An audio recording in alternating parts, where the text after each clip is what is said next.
দেখেন গরুর পূজা কিভাবে শুরু হয় পৃথিবীতে প্রথম। বনি ইসরায়েলের এক দুষ্ট লোক ছিল, নাম সামিরি। সে সবাইরে বলল তোমাদের স্বর্ণগুলো ফালাও। স্বর্ণগুলো ফেললো, বনি ইসরায়েলের স্বর্ণগুলোকে গলিয়ে গরুর বাচ্চা বানালো, গোবৎস। জিব্রাইল আলাইহিস সালাম যে জমিনে এসেছিলেন, ওই ফেরেশতার পায়ের নিচের একটু মাটি সে বুদ্ধি করে প্যাকেটে রেখে দিছিল।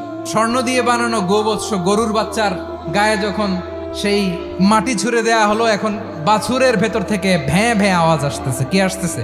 সবাই তো অবাক। সামিরি বলে, আরে তোমরা যে 70 জন দিয়ে মুসা আলাইহিস সালাম রে পাঠাইছো ওইদিকে, এত ঘুরতেছে, আল্লাহরে খুঁজে পায় না, আল্লাহ তো এটার ভিতরে ঢুকছে। নাউজুবিল্লাহ, এটার ভিতরে সেজদা দাও। এই সেজদা দিয়ে গেল। হারুন আলাইহিস সালাম তাদেরকে বুঝালেন, শিরক করো না, আল্লাহরে ভয় করো। শুধু এতটুকুই তিনি বুঝালেন, দাওয়াতি কাজ পালন করলেন, কিন্তু প্রতিরোধ করেন নাই। এই ঘটনা থেকে শিক্ষা কি?